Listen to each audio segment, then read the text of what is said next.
चोरीचा आरोप केलेला आहे. बच्चू कडूंनी देखील मतचोरीचा आरोप केलेला आहे. निवडणुकीच्या आधी काही लोक मला भेटले आणि 10,000 नावं काढून देतो अशा प्रकारची भूमिका मांडली. अरे बाबानो, ज्या लोकांना अशी लोक भेटली तेव्हा तुम्ही पोलिसात सांगायला पाहिजे ना.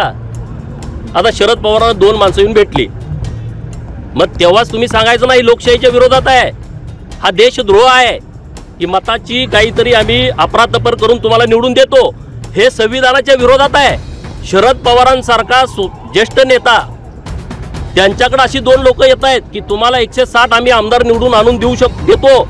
तुम्ही तात्काळ तिथूनच त्यांना बसून पोलिसांना फोन करायला पाहिजे होता, त्यांना पोलिसांच्या ताब्यात द्यायला पाहिजे होतं. पण त्यांनी काय केलं, त्यांनी त्यांची आयडिया त्यांना बहुतेक आवडली असेल म्हणून त्यांनी राहुल गांधींच्याकडे पाठवलं.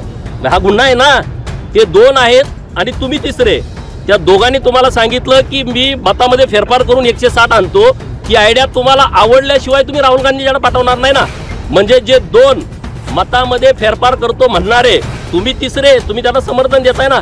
राहुल गांधीकडे पाठवलं, मग तुम्हाला ते आयडिया पटली नाही पटली, तेव्हाच तुम्ही जेव्हा लोकसभेची विधानसभेची निवडणूक होते, विधानसभेची निवडणूक नोव्हेंबर महिन्यामध्ये झाली आहे, आज ऑगस्ट महिना सुरू आहे आणि तुम्हाला आमच्याकडे 2 लोक आले होते. हे काय आहे, कसला प्रकार आहे? अशा लोकांच्यावरती गुन्हा दाखल करायला पाहिजे. ते 2 कोण आहेत? तुम्हाला तर म्हणे तुम्हाला नाव आठवत नाही, मला नाव आठवत नाही.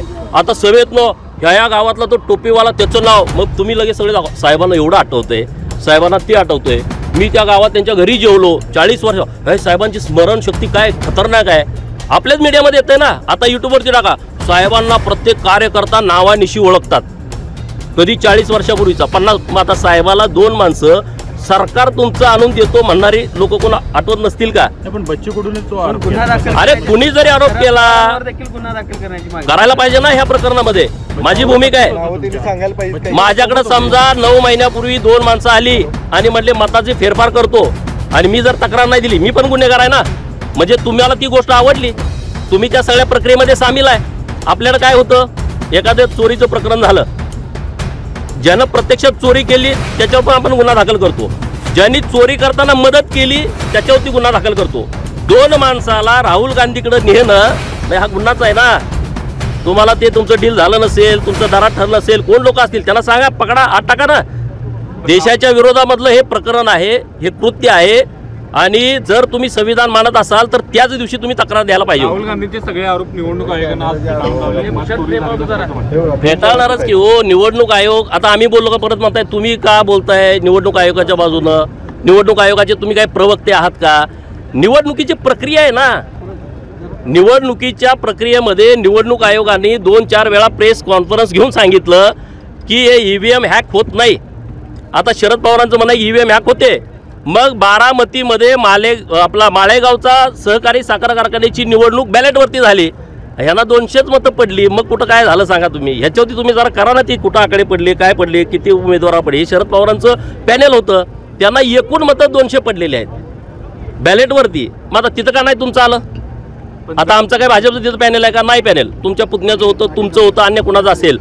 बॅलेटवरती निवडणूक जेव्हा माळेगाव सहकारी साखर कारखान्याची झाली तेव्हा शरद पवारांसारखा एवढा मोठा नेता असं लोक समजतात, त्या नेत्यांच्या पॅनेलला 200 मतं पडली हो. मग हे EVM वरती लोक बोलतात, तिथं बॅलेटवरती चर्चा करा ना. आणि EVM वरती निवडणूक आयोगानं सांगितलं तुमच्याकडे कोण हॅक करणारी लोक आहेत त्यांना घेऊन या ना. आता पण तुम्ही गेलं पाहिजे घेऊन. निवडणूक आयोगावरती बोलणं किंवा निवडणूक या प्रक्रियेवरती बोलणं म्हणजे तुम्ही देशाच्या संविधानाच्या विरोधामध्ये बोलता ना. देशाच्या संविधानातला हा भाग आहे न्यायालयावरती बोलणं. आमच्या बाजूनं झालं, हे न्यायालयाने 1 नंबर आहे, लोकशाही जिवंत आहे. तुमच्या विरोधात एखादा निकाल गेला मग तुम्ही न्यायालयावरती टीकाटिप्पणी करता. ह्या ज्या संस्था आहेत, या संस्था संविधानानं निर्माण केलेल्या संस्था आहेत. त्या संस्थावरती डाऊट घेणं, शंका घेणं हे योग्य आहे असं मला अजिबात वाटत नाही. जरांगे पाटील मुख्यमंत्र्यांच्यावर बोलतात, नितीशकुमारांना टोपून काढू अशा पद्धतीची भाषा आहे ते आता वापरताना दिसत आहेत. हे बघा, मराठा समाजाच्या आरक्षणाच्या बाबतीमध्ये सरकारनं अत्यंत संवेदनशीलपणे मराठा समाजाला वेगळं 10% आरक्षण दिलेलं आहे. या महाराष्ट्रामध्ये ज्या लोकांच्या कुणबी नोंदी सापडल्यात त्यांना कुणबी दाखले दिलेले आहेत. आता ह्याच्या पलीकडे मराठा समाजाची काही भूमिका असेल, भूमिका मांडणं गैर नाही, परंतु अत्यंत टोकाचं बोलणं यातून मराठा समाजाचं हित होईल मला असं अजिबात वाटत नाही. घरामध्ये कारभारी असतो, 4-5 भाऊ असतात, आपण लहानपणी बघितलंय एकत्र कुटुंब पद्धती. जो कारभारी असतो त्यानं सगळ्यांना बरोबर सामावून घ्यायचं असतं. मराठा समाज हा सामाजिक दृष्टिकोनातून महाराष्ट्रामध्ये कारभाराच्या भूमिकेमध्ये राहिलेला आहे आणि सगळे घटक या सगळ्या मराठा समाजाला जोडलेले आहेत.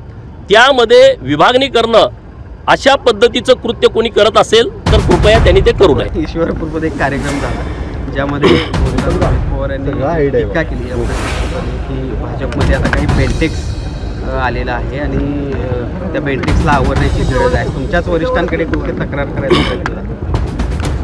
मुळामध्ये डुप्लिकेटपणा हा पवारांच्या मध्ये ठासून भरलेला आहे. रोहित पवार हा आज्यावरती गेलाय आणि आजोबांनी गेली 50 वर्ष महाराष्ट्रामध्ये सोनं म्हणून पितळ विकलेले आहे. गावाकडे जशी म्हण आहे, चिंध्या पांघरून सोनं विकता येत नाही, परंतु सोनं पांघरून चिंध्या विकता येतात. तशा चिंध्या विकण्याचा धंदा हा पवारांनी केलेला आहे. रोहित पवार हा आजोबावरती गेलाय. प्रचंड डुप्लिकेटपणा या रोहित पवारांच्या मध्ये आहे. कालच त्यांच्या चुलत्यांनी त्यांची आबरू काढलेली आहे तिथं की कसा तू निवडून आलाय असं त्यांचं भाषण मी बघितलं. बातमीमध्ये ते आलं होतं, वाचलं मी ते. तर पोस्टल मतावरती तू निवडून आलायस म्हणजे हा कुठल्या स्टेजला गेलाय तुमच्या लक्षात येईल. गोपीचंद पडळकरांना रोहित पवारांनी जे ट्रीटमेंट केलंय त्याच्याकडे लक्ष देण्याची अजिबात गरज नाही. परंतु मला काळजी अजित पवारांच्या पोरांची वाटते, कारण हा औरंगजेबासारखा आहे, औरंगजेबाच्या वृत्तीचा आहे. औरंगजेबाने सत्तेसाठी स्वतःच्या बापाचा भावांचा घात केला होता. अजित पवार त्यांना पुरून उरणार असल्यामुळं अजित पवार ते टिकलेत, परंतु त्यांच्या पोरांची चिंता मला वाटते. हा रोहित पवार हा औरंगजेबांसारखी कृती भविष्यामध्ये अजित पवारांच्या पोरांच्या बाबतीत करेल असं मला जरा डाऊट येतोय. त्यामुळं मला चिंता करण्याची आवश्यकता नाही. मी पवारांना कसाही असा तसा उलटा पुलटा कसाही पुरून उरलेलो आहे. मी त्याबाबत भूमिका घ्यायला पहिल्यापासून ठाम आहे, सक्षम आहे, पुढे भूमिका घेत राहील. परंतु या रोहित पवारांची चिंता हे अजित पवारांनी करण्याची आवश्यकता आहे. पोस्टल बॅलेटवर जरी निवडून आलो असतो तरी राज्य सरकार ज्या पद्धतीचं काम करतंय ते जनतेच्या सोबत राहून सरकारच्या नाकात दम. रोहित पवाराला वाटतंय की तो सरकारच्या नाकात दम आणतोय, अशी परिस्थिती नाही आहे. तुम्ही बघितलं अधिवेशन काळामध्ये रोहित पवार पत्रकार मित्र विधान भवनात येण्यापूर्वी येत होते. अधिवेशनाच्या काळामध्ये सिक्युरिटी गार्ड गेटवरती येण्याच्या अगोदर रोहित पवार यायचे, कारण त्यांना माहीत होतं संजय राऊताचा भोंगा वाजवण्यापूर्वी जर आपण गेलो तरच आपली बातमी लागेल. मीडियामध्ये बातमी लागली याचा अर्थ तुम्ही शासनाच्या नाकात दम आणला असं होत नाही. लोकांमध्ये त्याला जावं लागतं. हा सोन्याचा चमचा तोंडात घेऊन जन्माला आलेला बाळ हा लोकात कधी जाणार? गावात गेल्यानंतर प्रश्न काढतात, हा गावात जाणार कधी? हा पिगूच्या कोंबडीसारखा आहे. एक थोडं 10 पावलं 4 पावलं चालला तर याला धापा लागतात. पिगूची कोंबडी तुम्हाला माहीत आहे, आपल्या देशी कोंबडीचं एक वेगळं असतं. ती कुठं बी झाडावर बसते, काही खाते, किडा मुंगी खाते. पिगूच्या कोंबडीला एक 4 पावलं चालली का ते धापा लागतात. तसा पिगूच्या कोंबडीसारखा आहे आणि त्याला वाटतंय की मी राज्यातल्या लोकांचं काही काम करतोय. अशी परिस्थिती नाही. रोहित पवारांनी आपला मतदारसंघ शाबूत ठेवावा. आता बॅलेटवरती निवडून आलाय, पोस्टल मतावरती. उद्या तो तिथं निवडून पण येणार नाही आणि मी त्याला तिथं मी ठासून त्याच्या विरोधामध्ये काम करायला पूर्ण क्षमतेनं तयार आहे. आम्ही ते काम करू. त्यामुळं अखंड महाराष्ट्राचा नेता होण्याच्या भानगडीमध्ये स्वतःची आमदारकी तुम्ही घालवून बसाल. त्यामुळे तुम्ही तुमची काळजी घ्या, गोपीचंदची काळजी करायला आम्ही सक्षम आहोत. ईश्वरपूरमध्ये जो काही कार्यक्रम झाला त्या कार्यक्रमात जयंत पाटील देखील होते. मात्र दोघांची जर बॉडी, रोहित पवार आणि त्यांची बॉडी लँग्वेज जर बघितली तर फारसं काही चांगलं चाललंय असं दिसलं नाही. बघा, देखील आलं जयंत पाटील उचल्यासारखा तिथं दिसत होता मला. जयंत पाटलांची मानसिकता पूर्ण खचलेली आहे. त्याने एक स्टेटमेंट तिथं केलं की सांगली जिल्हा आणि वाळवा तालुका काय खचत नाही, नतमस्तक होत नाही, झुकत नाही. परंतु हे त्यांना बोलणं स्टेटमेंट योग्य वाटत नाही. सांगली जिल्हा झुकत नाही ही गोष्ट खरी आहे, पण जयंत पाटील नुसतं झुकत नाही असा पालता पडतोय सरकार गेल्याच्या नंतर. अरे हिंमत असेल तर तुम्ही लढा ना लोकांच्यासाठी. जयंत पाटलांचं काम होतं ना, 20-20, 30-30 वर्ष तुम्ही महाराष्ट्राच्या सत्तेमध्ये होता, करा ना लोकांच्यासाठी आंदोलन. लोकांच्यासाठी सरकारच्या विरोधामध्ये बोला ना. सभागृहातलं तुम्ही जयंत पाटलाचं भाषण ऐकल्यानंतर तुमच्या लक्षात येईल हा सरकारच्या बाजूने बोलतोय की सरकारच्या विरोधात बोलतोय. सरकारच्या विरोधात लढायला हिंमत लागते, त्याला काळीज लागतं, लोकांची भूमिका मांडायला काळीज लागतं. हे रात्री जाऊन 9-10च्या नंतर दर्शन घ्यायचं, पाया पडायचं, पालतं झोपायचं, मला घ्या, मला काहीतरी करा, आणि इकडून म्हणायचं वाळवा तालुका झुकत नाही. अरे झुकत कुठला, तर तिथं सगळ्या लोकांना माहीत आहे ना. जयंतराव सारखी राजकारणामध्ये विटंबना मी कुणाची बघितली नाही. म्हणजे मी काय राजकारणात 2006 पासून आहे, मी काय फार सिनियर आहे अशातला विषय नाही. पण इतकी वाताहत, इतकी लाचारी, आणि पार्टीत मला कुणीतरी ह्यानं मंत्री करा यासाठी एवढी लाचारी स्वीकारलं, जयंत पाटला एवढं कुणी महाराष्ट्रामध्ये केलं नसेल, ते जयंत पाटलांनी केलेलं आहे.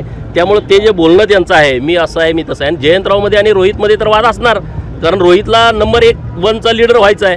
आता अजित पवार होते तेव्हा तिथं होता येत नव्हतं, आता तिथं राष्ट्रवादीमध्ये त्याला नंबर 1चा लीडर व्हायचा आहे. मग आता 1चा लीडर कोण? आता जयंतरावनं तर अगोदरच तलवार म्यानात घालून ठेवली आहे. पार्टीतनं त्यांना निष्कासित करून टाकलं, राजीनामा तर त्यांनी दिलाच नाही, पण त्यांना पार्टीतून काढून टाकलं. त्यांची स्पर्धा असू शकते नंबर 1साठी, परंतु मागं कोण आहे? नंबर 1 कुठल्या पक्षाचं व्हावं? ज्या पक्षामध्ये आमदार आहेत, ज्या पक्षामध्ये लोक आहेत. जयंतरावचे 2 समर्थक होते, एक शिराळा मतदारसंघ ते निवडणुकीमध्ये हरले, आणि दुसरा तिकडं त्यांचा बाचा अहिल्यानगर जिल्ह्यामधला तो पडला.